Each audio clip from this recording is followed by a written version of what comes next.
ಸಖತ್ ಟೇಸ್ಟಿಯಾಗಿರುವಂಥ ಟೊಮೊಟೊ ರಸಮ್ನ ಯಾವ ರೀತಿ ಮಾಡೋದು ಅನ್ನೋದನ್ನು ಈ ವಿಡಿಯೋದಲ್ಲಿ ನೋಡ್ತಾ ಇದ್ದೀವಿ. ಬಿಸಿ ಅನ್ನದ ಜೊತೆ ರಸಮ್ನ ಹಾಕೊಂಡು ತಿಂದರೆ ಹೊಟ್ಟೆಗಂತೂ ತುಂಬಾ ಚೆನ್ನಾಗಿರುತ್ತೆ. ಕೆಲವೇ ವಸ್ತುಗಳನ್ನು ಬಳಸಿ ಈಸಿಯಾಗಿ ಮಾಡೋ ವಿಧಾನನ ನೋಡೋಣ ಬನ್ನಿ. ಮೊದಲನೇದಾಗಿ 3 ಟೊಮೊಟೊನ ತೊಗೊಂಡಿದ್ದೀನಿ. ಇದನ್ನು ಈ ರೀತಿ ಕಟ್ ಮಾಡಿ ತೊಗೊಂಡಿದ್ದೀವಿ. ಹಣ್ಣಾಗಿರುವಂಥ ಟೊಮೊಟೊಗಳನ್ನು ನಾನಿಲ್ಲಿ ಬಳಸಿದ್ದೀನಿ. 1 ಟೇಬಲ್ ಸ್ಪೂನಷ್ಟು ಜೀರಿಗೆನ ತೊಗೊಂಡಿದ್ದೀವಿ. ಈ ಜೀರಿಗೆನ ಈ ಕುಟಾಣಿಯಲ್ಲಿ ಕುಟ್ಕೋತಾ ಇದ್ದೀವಿ. ನಂತರ ಇಲ್ಲಿ 15 ಕಾಳು ಮೆಣಸನ್ನ ತೊಗೊಂಡಿದ್ದೀನಿ. ಬಿಡಿಸಿರೋ ಅಂಥ ಒಂದು ಪೂರ್ತಿ ಬೆಳ್ಳುಳ್ಳಿ ಗೆಡ್ಡೆನ ತೊಗೊಂಡಿದ್ದೀವಿ. ನೋಡಿ, ಇದನ್ನು ಈ ರೀತಿ ಚೆನ್ನಾಗಿ ಕುಟ್ಟಿ ಪುಡಿ ಮಾಡ್ಕೋಬೇಕು.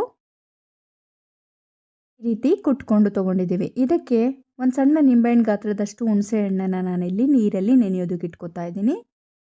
ನೆಕ್ಸ್ಟ್ ಇಲ್ಲಿ ಒಂದು ಪ್ಯಾನ್ನ ತೊಗೋತೀವಿ. ಪ್ಯಾನ್ ಬಿಸಿಯಾಗೋದಕ್ಕಿಟ್ಟು ನಂತರ ಇದಕ್ಕೆ 1-2 ಸ್ಪೂನಷ್ಟು ಎಣ್ಣೆನ ಹಾಕಿ, ಎಣ್ಣೆ ಸ್ವಲ್ಪ ಬಿಸಿ ಆದಮೇಲೆ ಸಾಸಿವೆ, ಉದ್ದಿನಬೇಳೆ, ಕಡಲೆಬೇಳೆನ ಹಾಕೋಬೇಕು. ಎಲ್ಲ ಚಟಪಟ ಅಂತಿದೆ. ಈಗ ಸ್ವಲ್ಪ ಅರಿಶಿನ ಹಾಕಿದ್ದೀನಿ, 1/4 ಟೀ ಸ್ಪೂನಷ್ಟು. ನಂತರ 1-2 ಒಣಮೆಣಸಿನ್ಕಾಯಿ ಹಾಕ್ಕೊಳ್ಳಿ. ಇವೆರಡನ್ನೂ 1 ಸೆಕೆಂಡ್ ಫ್ರೈ ಮಾಡಬೇಕು.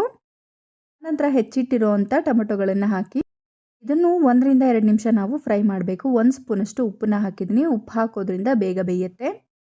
ಟೊಮೊಟೊ ಇಲ್ಲಿ ನಮಗೆ ಸ್ವಲ್ಪ ಮೆತ್ತಗಾಗಬೇಕು, ಅಲ್ಲಿವರೆಗೂ ಬೇಯಿಸ್ಕೋಬೇಕು. ಮುಚ್ಚಳ ಮುಚ್ಚೋದ್ರಿಂದ ಬೇಗ ಬೇಯುತ್ತೆ. ನಂತರ ಹಿಂಡಿಟ್ಟಿರುವಂಥ ಹುಣಸೆ ಹಣ್ಣನ್ನು ಹಾಕೋ, ಸ್ವಲ್ಪನೆಲ್ಲ ತೆಗೆದುಬಿಟ್ಟು ರಸನ ಮಾತ್ರ ಹಿಂಡ್ಕೋಬೇಕು. ನೆಕ್ಸ್ಟ್ ಇಲ್ಲಿ ಹೆಚ್ಚಿಟ್ಕೊಂಡಿದ್ವಲ್ಲ ಜೀರಿಗೆ, ಕಾಳುಮೆಣಸು, ಬೆಳ್ಳುಳ್ಳಿ, ಅದನ್ನು ಹಾಕ್ಕೊಂಡಿದ್ದೀವಿ.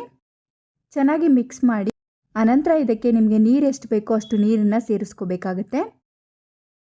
ರಸಮ್ ನಿಮಗೆ ಎಷ್ಟು ತೆಳುವಾಗಿ ಬೇಕೋ ಅಷ್ಟು ನೀರು ಹಾಕಿ. ನೆಕ್ಸ್ಟ್ ಇಲ್ಲಿ ನಾನು ಕೊತ್ತಂಬರಿ ಸೊಪ್ಪನ್ನು ಹಾಕಿದ್ದೀನಿ. ನಾನಿಲ್ಲಿ 2 ಗ್ಲಾಸಷ್ಟು ನೀರನ್ನ ಹಾಕ್ಕೊಂಡಿದ್ದೀನಿ. ನಂತರ ಸ್ವಲ್ಪ ಕರಿಬೇವಿನ ಸೊಪ್ಪನ್ನು ಹಾಕ್ಕೊಂಡಿದ್ದೀನಿ. ರಸಮ್ ಈ ರೀತಿ ಚೆನ್ನಾಗಿ ಕುದಿಬೇಕಾದ್ರೆ ಒಂದ್ಸತಿ ತಿರುಗಿಸ್ಬಿಟ್ಟು ಫ್ಲೇಮ್ನ ಆಫ್ ಮಾಡಿ. ರುಚಿಯಾಗಿರುವಂಥ ಟೊಮೊಟೊ ರಸಮ್ ರೆಡಿಯಾಗಿದೆ ನೋಡಿ. ಇದನ್ನು ಬಿಸಿ ಅನ್ನೋ ಜೊತೆ ತಿಂದರೆ ತುಂಬಾ ಚೆನ್ನಾಗಿರುತ್ತೆ. Thanks for watching. ವಿಡಿಯೋನ ಲೈಕ್ ಮಾಡಿ ಹಾಗೆ ಸಬ್ಸ್ಕ್ರೈಬ್ ಮಾಡಿ. Thanks for watching.